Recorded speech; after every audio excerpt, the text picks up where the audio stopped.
Kata orang bahagia itu sederhana. Namun mengapa saat ini banyak orang yang tidak berbahagia? Apakah harta, tahta, wanita yang menjadi jawabannya? Bagaimana menurutmu?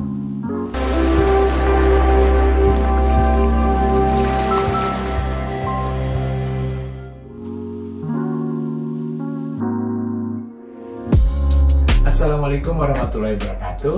Halo Happyers, perkenalkan saya Hari Pramono, panggil saja Pak De Hari. Dalam kesempatan kali ini, kita akan berbagi hal baru seputar kebahagiaan. Lebih tepatnya, how to get your happiness in life. Sebelum membahas lebih lanjut seputar kebahagiaan, apa sih kebahagiaan menurutmu? Apa dengan harta yang berlimpah, rumah yang besar, mendapat cinta dan kasih sayang, atau memiliki jabatan tinggi dalam perusahaan? Adakah salah satunya di antara pilihan tersebut? Tentunya, setiap pribadi punya definisi bahagianya masing-masing.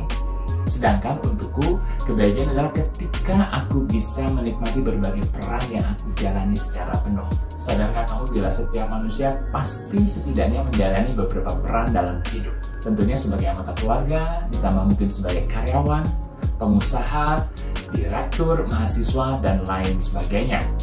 Tentunya setiap peran pun memiliki problematikanya masing-masing, dan tantangan kita adalah menyelesaikan problem tersebut untuk meraih happiness kita. Happiness, tahukah kamu bahwa ada 4 elemen yang kamu butuhkan dalam meraih happiness? Di antaranya ada heart, hati, tubuh, mind, dan soul, jiwa kita. Pak D punya satu kisah yang akan menjabarkan keempat elemen tersebut. Sebutlah namanya Bos Adi.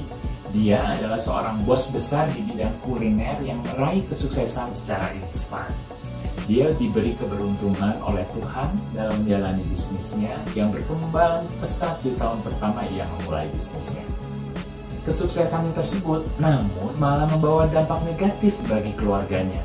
Dia semakin tak peduli pada keluarganya hanya karena ingin selalu mengurus bisnisnya itu. Dia pun dikenal sombong oleh temannya juga para tetangganya.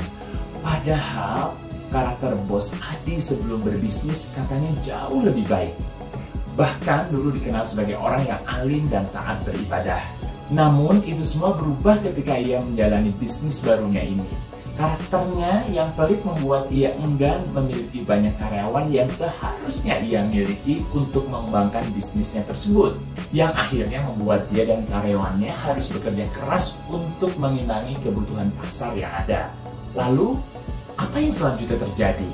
Yap, dikarenakan ketidakpeduliannya menjaga pola makan dan gaya hidup, ia akhirnya jatuh sakit. Bahkan, para karyawannya pun banyak pula yang sakit. Bukan hanya secara fisik, namun juga mental, dikarenakan tekanan kerja yang tinggi, yang akhirnya bisnisnya pun sedikit demi sedikit mengalami kerugian dan bangkrut.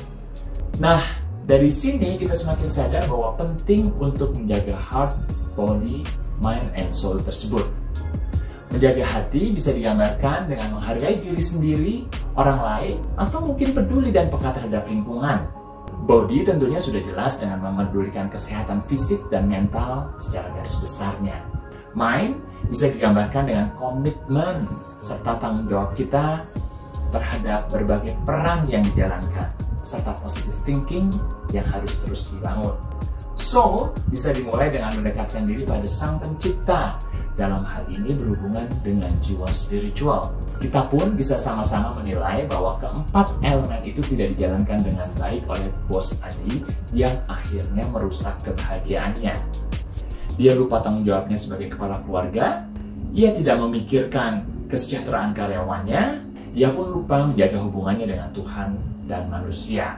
Dari kisah Bos Adi, kita bisa melihat bahwa peran yang dijalankannya lumayan banyak. Di antaranya sebagai kepala keluarga, pengusaha, masyarakat, dan tentunya makhluk Tuhan. Dari sini pun kita bisa memahami bahwa harta bukanlah satu-satunya jawaban atas kebahagiaan. Banyak orang yang terlihat kaya raya, namun justru miskin jiwa atau hatinya. Namun, ada pula yang terlihat dari luar miskin, namun memiliki jiwa yang kaya.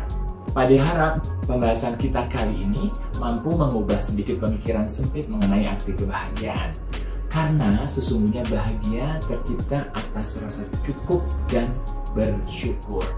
serta tentunya keseimbangan antara 4 elemen tadi yang saling berkaitan satu sama lain. Nah, sampai di sini, apakah masih ada di antara happiness yang berpikir bahwa harta, tahta, dan wanita adalah jawaban atas kebahagiaan?